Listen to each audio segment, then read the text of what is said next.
Okay, hi and welcome back, good people, to Wristwatch Adventures. Adventures with affordable watches with me, Ray. Now today I want to talk tools, nothing unsavory, you understand. I want to talk about tool watches. Now I'm an outdoorsy kind of person and my favorite types of watches, although I review all sorts, are G-Shocks and dive watches. And I took these two tough tools with me on an adventure. This is called Wristwatch Adventures after all. When I conceived of this channel, I thought, I would certainly make videos where I field test things, and this is just what I did. Here are some of the other tools that I took with me on my adventure with my buddies to the top of Mount Snowdon in Wales, here in the UK. I took my trusty Leatherman Wave with me. I took my trusty night cord torch, it's a bit battered now, and of course my silver compass. Now GPS and Apple Watches and all those things are very well, but as you'll see later on, they didn't hold up too well on the reality of a rainy British mountain, let me tell you. What I wanted to do was take these two watches which I've featured before and see how they perform under pressure.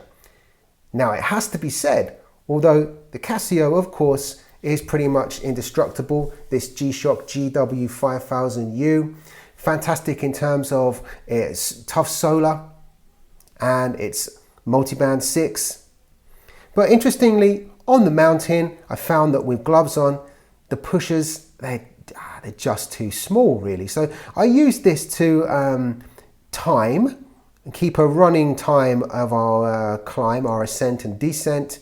But the star of the show on this occasion, as I think the footage on the mountain will show, was the Citizen BN0220, sometimes known as the Retrozilla. Now I know this is a dive watch, not a field watch. Perhaps I could have taken a Casio Pro Trek or something like that with a compass bezel, but I actually found that this 60-click bezel with the second/minute numerals was really helpful for timing intervals of tough climb and when we could schedule in a little break. The sheer legibility, the reliability of the eco-drive movement made this a fantastic piece. So let's check it out. How did they get on? How did they hold up?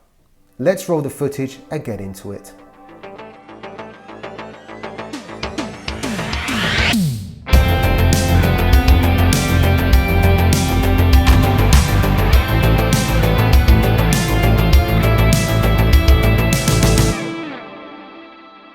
Beyond a shadow of a doubt, the G Shock Square, the GW5000U here in particular, has proved itself beyond any shadow of a doubt as an ultimate tool. I'm not really into gadgets like GPS watches. I'd rather take something that's a time-honoured, trusted tool, a bit like the other elements that I mentioned that are in my camping kit. This, beyond any other watch, is the watch that I wear most on a daily basis.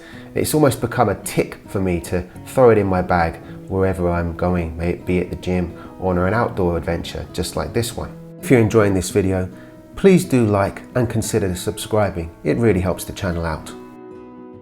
Looking back, it seems crazy that I ever thought about potentially getting rid of the Citizen BN0220. At the time, I felt it was just another dive watch, and its, well, ugliness was a problem in that I just felt there wasn't a situation where I'd really wear it. But of course, with your outdoor kit on, all your waterproof gear on the side of a mountain, all of a sudden this watch makes a whole lot of sense. I'm not a diver, I'm not going to go diving. However, the 200 meters water resistance is really welcome on the side of the mountain, as is the grippy bezel, the knurled screw down crown, and so on. Isn't it funny how certain watches become synonymous with a particular time, and that's part of the appeal of watch collecting, the memories of when you wore it. And this one's certainly going to be always redolent of that time that I had with my buddies. Now, if you've never been to this part of the UK and been to Wales and checked out Snowdonia National Park, I strongly recommend that you do. As I think you can see, it really is a beautiful part of the world, quite rugged. Maybe we should have just taken the train and climbed up the side of the mountain, huh? Near the top It was quite busy and the weather really came in. I had to queue to get up there. There we go, the summit. Afterwards, a well-earned nip of bourbon with my buddies there.